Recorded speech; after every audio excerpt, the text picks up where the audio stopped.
has enriched enough uranium for 2 nuclear bombs, but they just don't have the launching power with it yet on a missile. So, and he said that could be within a year to 2 years. Of course, I don't think Israel's going to wait on his intelligence. They've got their own, and they can't take that risk. So I'm looking for a preemptive strike from Israel, and or Iran to prevent a preemptive strike from Israel and create its own deterrent through the Hezbollah. And I believe at that point, Israel gets engaged in a skirmish, and you'll start to see something. It'll be more, I believe, than just a skirmish. I believe you're going to see some chemicals come across, and again, like I said, Israel's passing out gas masks presently nationally since February. And I believe the moment you see chemicals coming into Israel, then you're going to see Damascus probably get attacked. It is the most strategic target for Israel to take out. And Israel has announced that if Syria ever launches chemical or biological, they would be forced to wipe out Damascus. Well, they don't have the opportunity to do a war of attrition. You know, Hezbollah fired 4,000 rockets in a 34-day campaign in July through August of 2006, and they were supposed to dismantle after that skirmish, as per UN Resolution 1701, dismantle their arsenals. Well, meanwhile, they have 15 times as many and more powerful rockets, including Scuds and tipped with chemicals, some of these. 60,000 rockets, and we're only talking 6 years later. And Israel will not be able to deal. They can launch apparently about 800 per day at that rate. And so Israel can't deal with that. They're going to have to act expeditiously and decisively. And I'm looking at, you know, is there any way to craft a peace before these Israeli war prophecies come? Or is there just another skirmish that's going to happen, like an Operation Cast Lead with the Gaza or a Hezbollah conflict, or are we headed for a war in the Middle East of epic biblical proportion? And I think time's run out for peace. That what the Saudi Peace Initiative proposes is an absolute no way for Israel to accept it. It calls for them to withdraw back to the borders pre-1967. It calls for them to bring all the Palestinian refugees, millions of them, into Israel proper. It calls for them to give a Palestinian state with East Jerusalem as its capital. These are no-goes for Israel. It also calls for the Golan Heights to be relinquished back to Syria. And this is one of the topics that will be discussed when King Abdullah goes to see Assad of Syria, Bashar Assad, in this Thursday. I believe they meet. Now, it's interesting. Saudi Arabia came out with this peace initiative in 2002, and it was confirmed by the Council of Arab States in Lebanon, and he hasn't gone back to visit Syria or Lebanon or, I believe, even Egypt since 2002, but now, because he's made a promise to Barack Obama when he came over here recently, he is now going over to talk to these people, Syria and Hezbollah, and Lebanon, rather, the President Michael Suleiman in Lebanon. These are people he hasn't seen since 2002. Now, when he came over here to talk to Obama, I believe that was the latter part of June, Obama asked him to exercise influence in the Middle East so that we can prevail in our war in Afghanistan. You know, we're almost going on our 10th year in Afghanistan, and that's, of course, 10 years is when Russia pulled out in a stalemate, you know, in their war with Afghanistan. And so he's asked King Abdullah, to exercise influence in there so that we can, you know, come out successfully in our Afghanistan war. And in turn, Abdullah said what he wants from Obama is to guarantee that Israel will accept the Saudi Peace Initiative that I've just been talking about, that was formed in 2002, and Obama's comments supposedly were he'll make sure it gets done and he'll force it if necessary. Now, of course, that didn't come up when the photo op occurred when Benjamin Netanyahu was over here subsequent to that. But, you know, we're looking at a very volatile situation. Bill, you know, one of the questions that I think a lot of people continually have concerning this whole end-time scenario is that we do know that the idea behind Islam is world conquest. It's not just radical Islam. Basically, it's Islam, period. And if in the Quran, of course, this is the whole idea behind it. And Sharia law to be implemented everywhere in the entire earth.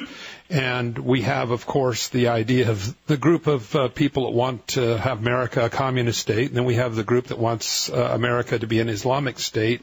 So they're going to have to fight over, because we don't know what we're doing anymore here. But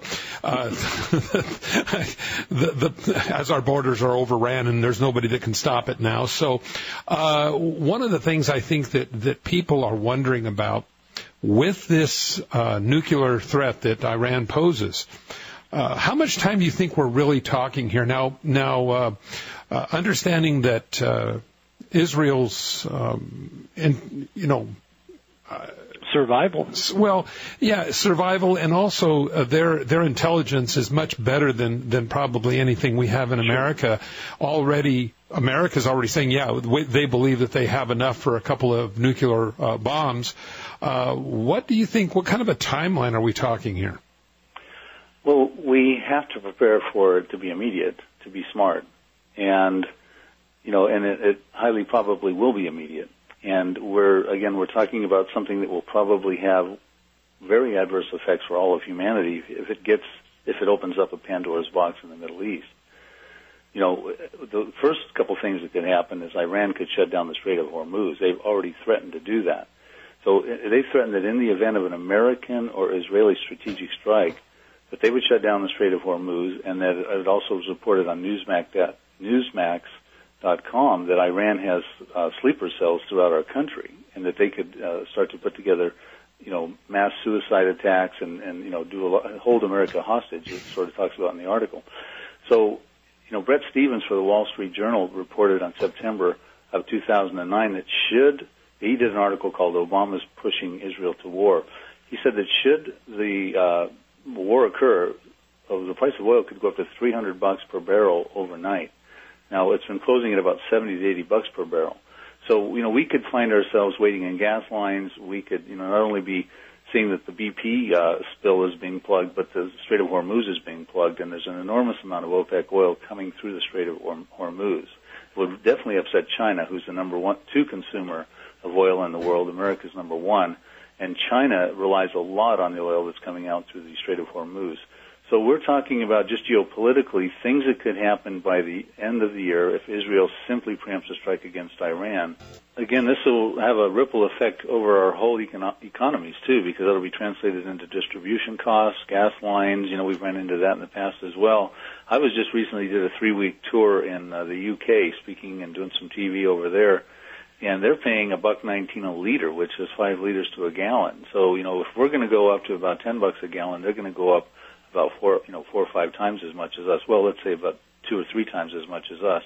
And that's just the UK. I mean, Europe in general is paying much higher gas prices at the pump as well. So we're going to see potentially a very cataclysmic event occur in the Middle East. And, of course, this is why nations' capitals are making it a priority right now in desperation to bring peace in the Middle East. And this Cairo meeting that's going on this week with the Arab members, Saudi Arabia, Egypt, etc., is very important. And they're trying to get Benjamin Netanyahu and Mahmoud Abbas, the president of the Palestinians, to come to terms and to talk about peace without any preconditions. And, of course, that probably won't happen because Abbas has all kinds of preconditions.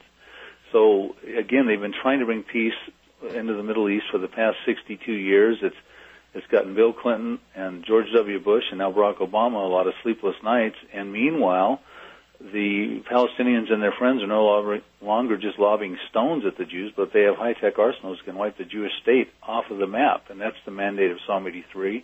And that's, of course, what Ahmadinejad of Iran is saying he wants to do as well.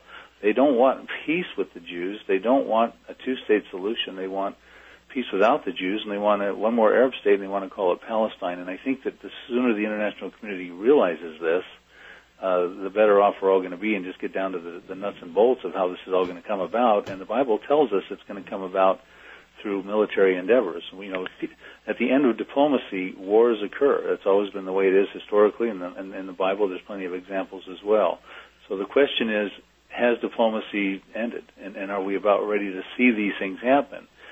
So, that's do you believe that's what Israel is waiting for, is to see if all diplomacy is, finally exhaust that possibility? Because I think that a lot of people wonder why Israel has not already made their move. Ahmadinejad has basically declared war on Israel already, saying they do not have a right to exist. They should be pushed off into the Mediterranean Sea.